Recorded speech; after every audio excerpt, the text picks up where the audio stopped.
السلام علیکم. د وخت سره سره د ټرمپ د ارادو نه پردې لرکېږي او ډیر خوفناک نتیجې موږ ته په مستقبل کې ښکاري. اوسو د مختلف قسمه ډاټ کنیکټ کولو نه بعد پته دا لګي چې د ټرمپ اراده دا ده چې داسې یو تنظیم جوړ کړي چې هغه د اقوام متحده په مقابله کې اقوام متحده د لرشي د اقوام متحده په ځای د هغه تنظیم په دنیا کې کار کوي او د هغې مشر د صرف ډونالډ ټرمپ وي. مطلب ته سوچ وکړه چې څومره د الټیمیټ پاور دپاره د انتهایی غټ طاقت دپاره دته ګودوګ راغستی دی ډونالډ ټرمپ. دا بالکل سیم ټو سیم هغه کار دی څنګه چې د فرعون په باره کې بیان شوی دی. دا داسې الټیمیټ پاور داسې انتهایی خودغرضه طاقت غواړي ډونالډ ټرمپ چې په دې دنیا کې د ټولو نه طاقتورترین انسان دی. ظاهره خبره ده چې د هغه تنظیم مشر دی او هغه تنظیم د اقوام متحده په ځای باندې کار کوي. سوچ کوه نو. او په دې کې د پاکستان شمولیت هم غواړي. پاکستان له دعوت ورکړی چې ته په دې کې شامل شه او دعوت نه برپور دعوت یې ورکړی. د برپور دعوت نه زما مطلب دا دی چې دته داسې ښکاري چې دا کار د پاکستان نه بغیر د نشي کولی. د پاکستان نه بغیر ولې نشي کولی؟ زه تا په خبره باندې مکمل پوهېږم. ګوره دې ټایم کې انټرنیشنل میډیا دا خبر ورکړي ټرمپس بورډ آف پیس اپیرز ټو سیک وایډر مینډیټ بیانډ غزه. د دې غزه لپاره د ډونالډ ټرمپ 20 نکاتي منصوبه جوړه کړې وه که نه، چې دا 20 نکاتي د امن منصوبه ده. د دې په ترو باندې په غزه کې راځي امن. په هغې کې یو نکته دا وه چې د غزه د عارضي حکومت چلولو دپاره به مونږ یوه کمیټي جوړو چې هغې ته وایي د امن بورډ آف پیس. او تر څو پورې چې فلسطینین اتارټي چې هغه د غزه خپل خلک دي هغوی ځان تیار کړی نه وي، تر د هغې پورې به د غزه حکومت زمونږ سره وي. ټیک ده. اوسو دلته کې د دې نه بعده د ځینې خطونه ولیکل د ارجنټینا او د پیراګای لیډرز ته، د هغوی صدورو ته. دا اوس ریسنټلی بله ورځ په هغې خطوطو کې د دغې صدورو ته دا لیکلي وو چې دا بورډ آف پیس اوس صرف د غزه دپاره نه دی. د دې په ترو باندې به مونږ ګلوبل کنفلیکټس ریزالف کوو. څومره چې په دنیا کې جنګ جګړې دي هغه جنګ جګړې ختمول او د هغوی دپاره امن راوستل، د دې کار دپاره به دا بورډ آف پیس استعمالیږي. دا صرف عارضي حکومت نه دی او صرف د غزه دپاره هم نه دی. اوس دا ته سوچ کتلی شي چې څنګه دا کم کار د اقوام متحده په ذمه باندې دی. د اقوام متحده نه دی اخیستل غواړي او د خپل تنظیم د کم تنظیم چې دی مشر دی د هغې په ترو باندې کول غواړي. او د غزه دا سچویشن دا حالت دا کشکۍ د دې دپاره چې دغه شانتې کې یو مضبوط تنظیم دی جوړ کړي. ته په خپله سوچ وکړه. اول خو د غزه د خلکو نه د حکومت عارضي ته ورغستل نه پکار. عارضي ته ورم فلسطینین اتارټي له ورکول پکارو، بیا مستقل ته ورم فلسطینین اتارټي له ورکول پکارو. اصول دا دي د غزه خلک دي هغوی به خپل حکومت جوړوي. خو که فرض کته وایي چې یاره د جنګ و جدل سچویشن دی، اسرائیل هم ګرم دی، داسې نه قلاریږي، دا امن داسې نه راځي، نو عارضي ته ور به د یو بیروني تنظیم سره د یو بیروني وجود باډي سره به دا حکومت په لاس کې. نو بیا چې کوم بیروني تنظیم لته دا حکومت په لاس کې ورکوي نو هغه ته اقوام متحده له ولې نه ورکوي. دا کار خو د اقوام متحده دی که نه چې په دنیا کې امن قایم کړي. د ورلډ وار 2 نه بعد چې داسې بل غټ جنګ ونه شي د دې مقصد دپاره اقوام متحده جوړ شوی دی. نو دا کار خو د اقوام متحده و. تا ولې بل تنظیم ولې جوړ کړو؟ نو دا ټولې پردې د سوچونو نه لرکۍ انویل کوي او دا یې ښکاره کوي چې دا اصل کې د غزه دپاره نه، دا د په دې ټوله دنیا کې یو داسې تنظیم قایمول غوښتلو دپاره دا پلان جوړ کړی دی چې اقوام متحده ریپلیس کړي. د هغې کار دی کوي او مشر ډونالډ ټرمپ او ټول پاور د ډونالډ ټرمپ سره رشیا او چاینا هم د په یو اډر باندې سیټ ته کوي. تقریبا 60 ملکونو ته دا چارټر لیږلی دی او هغوی ته یې ویلي دي چې زموږ په دې بورډ آف پیس کې شامل شئ. اوس زه تا لږ غونډې کې نفسیاتي ته ورپویه کړم. تا که خیال کړی دې ډونالډ ټرمپ د نوبل پیس پرایز دپاره، نوبل پیس پرایز څه ته چې د امن انعام دوی وایي، حقیقت کې میلاو شوی داسې خلکو ته دی چې ته به حیران شي. په هغې کې یو هنري کیسنجر هم دی، ما پې بحث کړی دی. خو anyhow دوی ورته د امن انعام وایي چې د امن انعام د نوبل پیس پرایز. د هغې دپاره ډونالډ ټرمپ د حد نه سیوا ته ګودو راغستې وه. بار بار به په مختلف قسمه سپیچز کې د خپل ځان صفتونه په خپله کول. اپنے منہ میاں مټو چې ګوره ما د پاکستان او انډیا جنګ ودرو، ما د تایلند او کمبودیا جنګ ودرو، ما د کانګو د روانډا جنګ ودرو او داسې مختلف قسمه جنګونه ما ودرول. زه د امن دای یم، زه په دې دنیا کې امن غواړم. دا نوبل پیس پرایز دې ماله راکړلی شي. خو هغه دله ور نه کړلی شو. هغه مونږ وکتل چې هغه نوبل پیس پرایز یوې جینۍ ته میلاو شو او هغه جینۍ دا ده د دې ماریا مچادو نوم دی او دا ده د وینزویلا. د وینزویلا اپوزیشن لیډره ده.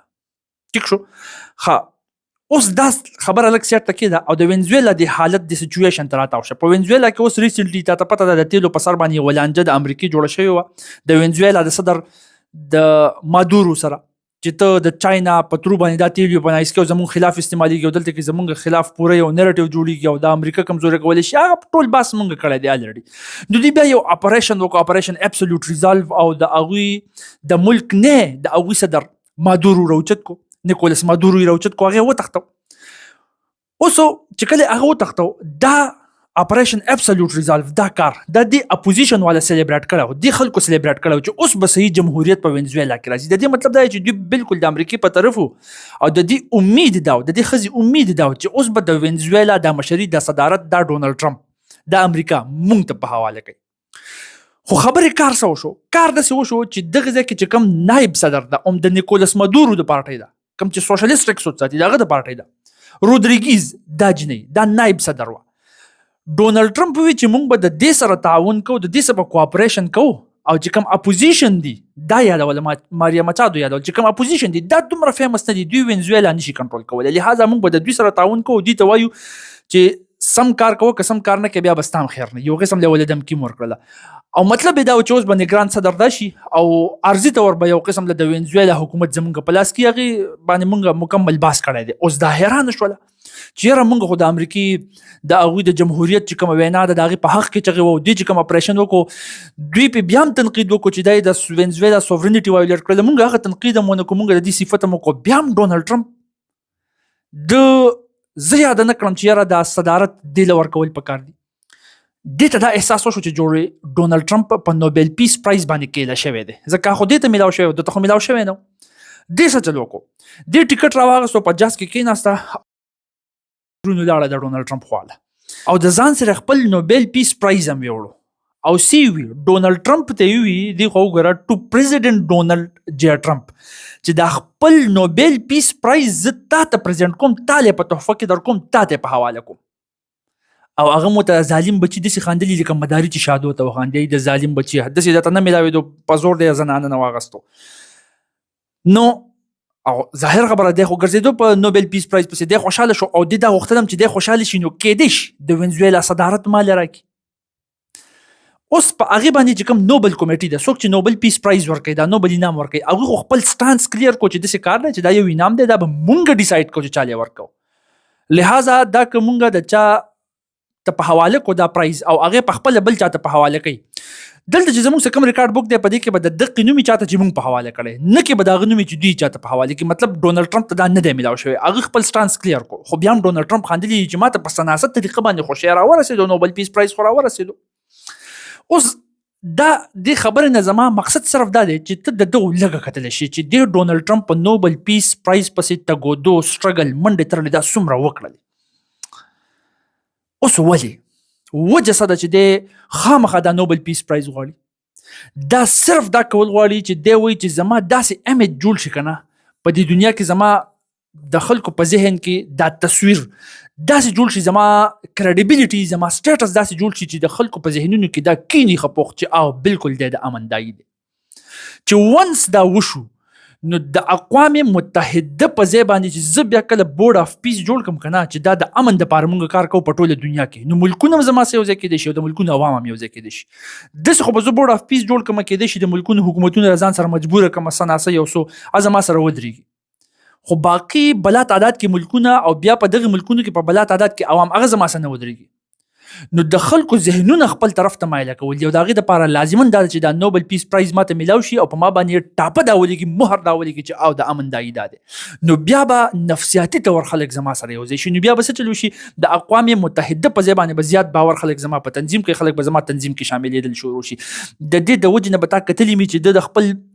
پیس پرایز دپاره منډې تړلې والي خپل امیج خپل کریډیبیلیټي جوړولو دپاره او اقوام متحده باندې به تنقید هم بار بار کوي چې دوی امن نشي قایمولی او بار بار به وي چې په دې کې کوم د ویټو د پاور د سیستم لګېدلی دی دا شیز خراب دی وایي موږ د امن دپاره قدم اخلو ځان یادوي امریکا یادوي او رشیا او چاینا پکې په منځ کې راځي سیز دسنس کې ګډوډي کې ویټو یې کې هلته خو ویټو پاور دی که نه مستقل سیټ چې کوم د 15 ملکونو سره دي رشیا چاینا ده فرانس یوکې دی او امریکا ده هغه خو چې وویل چې ویټو نو که باقي څلور وانه وایي چې دا کار دی وشي او د یو وي چې دا کار دی نه کېږي نو نه به کېږي دا خو اصول دي د اقوام متحده او دا ښه خبره هم د دغې په ترو باندې یو بیلنس قایم شوی دی پاورفل ملکونو خو اوس دی وایي چې نه دا سیز امن نشي قایمولی، لهذا اقوام متحده فعل شوې ده. او که ته هم ګورې په حقیقت کې په دې خبره کې سناس حقیقت هم شته، کافي حد پورې اقوام متحده فعل د په کوم ځای کې امن راوستلو، هر ځای کې د امن فعل دی، خو بیا هم ښه کافي حد پورې خدمت کړی دی، خدمت یې موږ د زیرو سره نشو ملټیپلای کولی.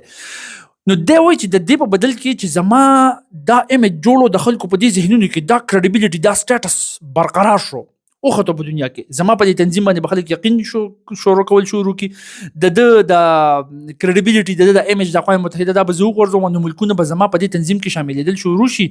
نو بیا به په ټوله دنیا کې د جنګ ودرولو دپاره د جنګونو ختمولو دپاره مونږ کار کوو. د مونږ نه مطلب زما دی، مطلب د دې تنظیم مشر به ډونالډ ټرمپ وي، نو د ډونالډ ټرمپ سره به الټیمیټ پاور راشي، مضبوط قوت طاقت به ورسره راشي. اوس د خیال وکړو د پلان ته، او بل طرف ته د په ذهن کې دا منصوبه د دې د وجې نه راغلې ده چې په 2024 کې په دې باندې موږ کلاس اغستی مو چې چاینا یو خپل تنظیم جوړ کړی او په هغې کې یو غټ میټینګ ارینج کړی او انټرنیشنل ارګنایزیشن فار میډیشن، او چاینا دا غوښتله چې اقوام متحده صحیح کار نه کوي، د دې په ځای باندې د داسې تنظیم وي چې هغه زموږ په کنټرول کې او موږ د میډیشن دپاره د ثالثۍ کردار ادا کوو، او په دنیا کې چې څومره جنګ جګړې دي ګلوبل کنفلیکټس دي دا ختمو.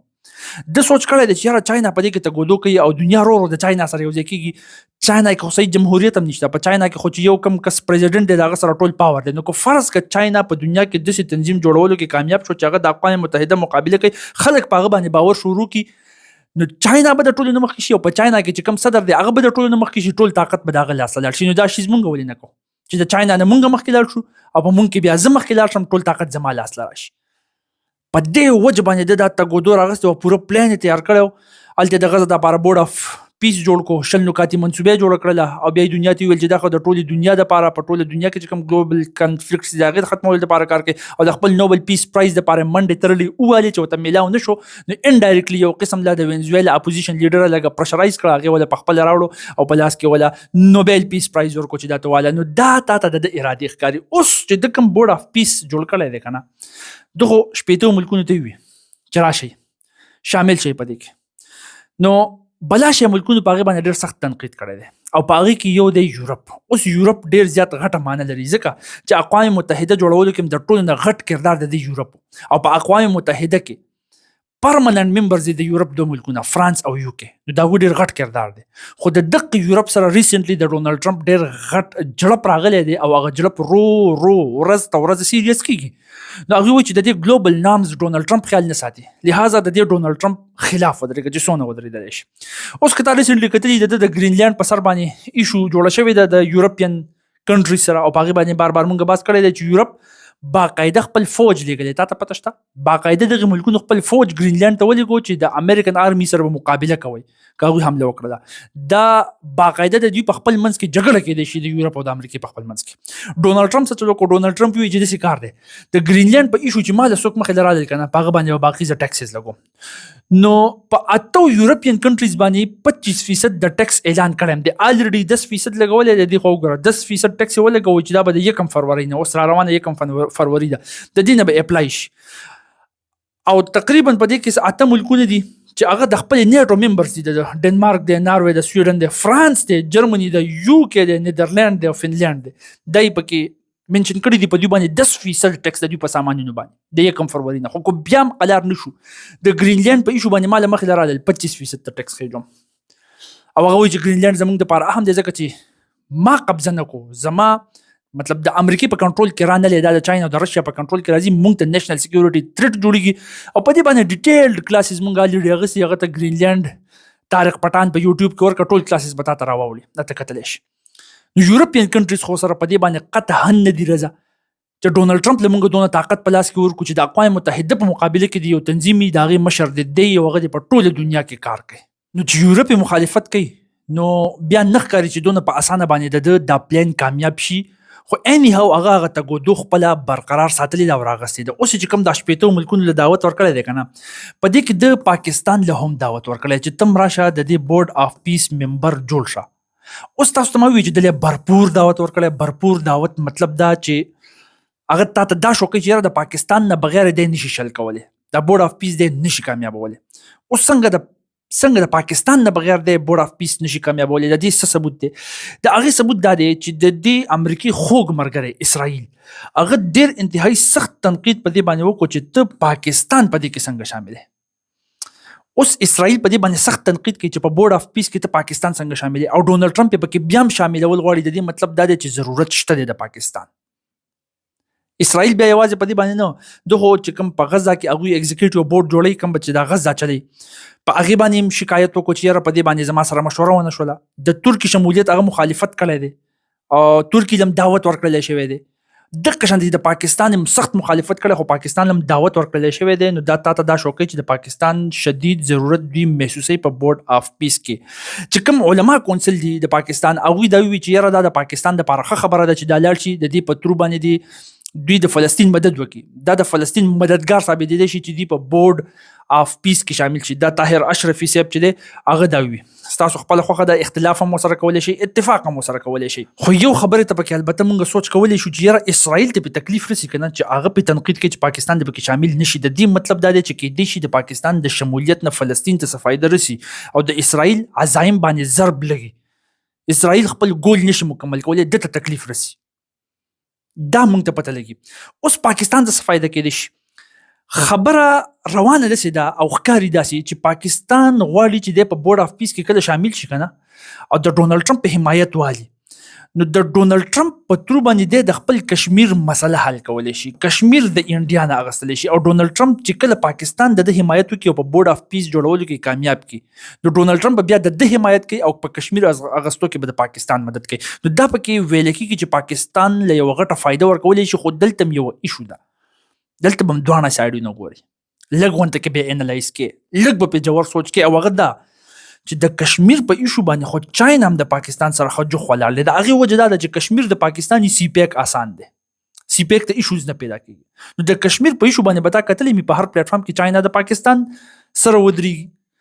نو چې کله کشمیر په ترو باندې چاینا د پاکستان سره ودرېږي او چاینا ته فایده وي، نو په کومه خبره کې چې کله چاینا ته فایده رسي که نه، نو امریکا او کم از کم ډونالډ ټرمپ خو په هغې حق کې نه ودرېږي. نو دا بیا دا خبره په دې کې شک پیدا کوي چې یاره داسې نه چې پاکستان په بورډ اف پیس جوړولو کې د ډونالډ ټرمپ مدد وکړي او بیا ډونالډ ټرمپ په دې ځای کې یو ټرن والي، خو یو ټرن ماستر دی او د دې نه وروسته شي چې زه په کشمیر ایشو کې د پاکستان سره ودرېږم، پاکستان مدد وکړم او کشمیر پاکستان له ورکم، کشمیر مسله حل کم. د دې نه دی بیا وروسته کېدی شي. اني هاو دلته کې یوه مسله غټه بل هم ده.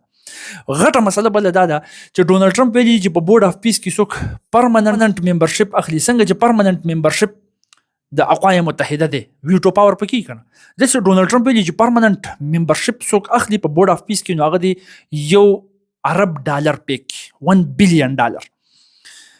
او دا ښکاري داسې چې دی د خپل تنظیم د مضبوطولو دپاره، خو ظاهره خبره ده د یو تنظیم مضبوطولو دپاره د فنډینګ ضرورت دی، دا ورته اوس فنډینګ پرووایډ کوي. سوال هلته کې دا پیدا کېږي چې پاکستان به $1 بلین د کم ځای نه پی کوي، او چې $1 بلین پاکستان نشي پی کولی، نو دته خو مستقل سیټ نه میلاویږي، پرمننټ ممبرشپ دته نه میلاویږي. او چې پرمننټ ممبرشپ نه میلاویږي، دا د کشمیر دا ایشو به دی ریزالف کوي څنګه، په دې کې به خپل مفاد دی څنګه ترلاسه کوي. نو دا غټ سوال په دې باندې پیدا کېږي. خو هلته کې وایټ هاوس دا اعلان هم کړی چې یاره د $1 پکې مونږ څه نه دي ویلي، دا خبره هسې افوا ده، دا هسې په میډیا باندې خوره شوي ده، مونږ د دې نه خبر نه یو.